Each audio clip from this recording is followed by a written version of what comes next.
we're gonna have to get relaxed with it. Where do kids come from? Where do kids come from? It's a long way.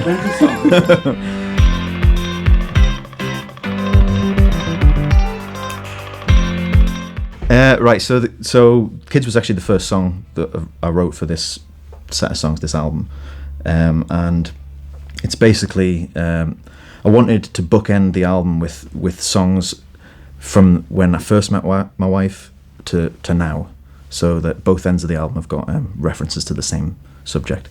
Sat down at the piano. I wrote everything for this album on the piano, and We Were Just Kids Back Then was pretty much the first line of anything I wrote for this record. Throughout the whole album, throughout all of these new tracks, there's a little bit of a mental health thread, which I wanted to kind of, because I've suffered from various bits of anxiety over the years, and wanted to thread that through the record, and so it was a bit of a challenge trying to get that nostalgic kind of happy sounding song with that thread running through it. Stylistically, like, you've always sort of written stories, and a lot of the previous stuff has kind of been stories framed around other people and other lives, and this was very much bringing it right back, wasn't it? To I mean, I think some of my earlier tracks. I mean, like if you look at the Echo Chamber album, The Girl and the Gunman, Go It Alone, they were all kind of framed around what was happening at the time. So it was all about, there was a little bit of Brexit, there's a bit of Trump. There was, but there was stories about people living in that world. Whereas this album and this set of songs is very much about my family, how we've kind of coped with everything that's happened in the world recently. And I think, personally, that it's made for like a really, really honest sounding record. I'm really, really chuffed with it. In terms of instrumentation, we wanted it to have that joyous feel. So it was all about getting the Telecaster in there, getting the saxophone in there.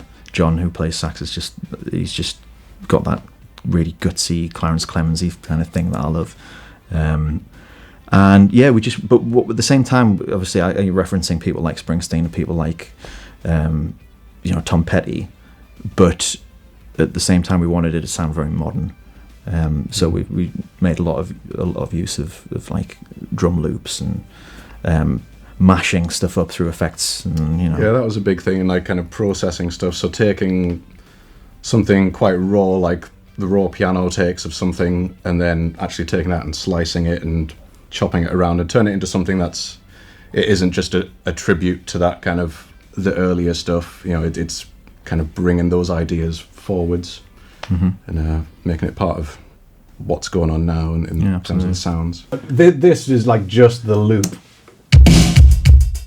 That's the program stuff, and then it was adding in this kind of the real drum element. If we can have a listen to some of that.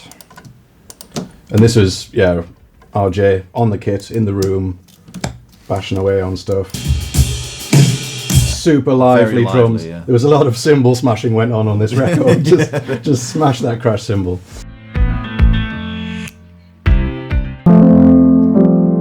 There's that point right at the end of that middle eight, which kind of sums up the whole thing. Which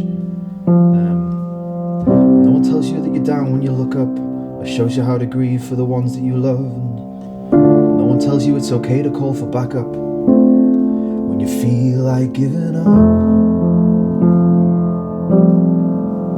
And it's just basically I wanted the whole song to flow in a way that gives you that hope at the end. That hope that, finding the person to be with, finding the person that can kind of stabilize you, I think.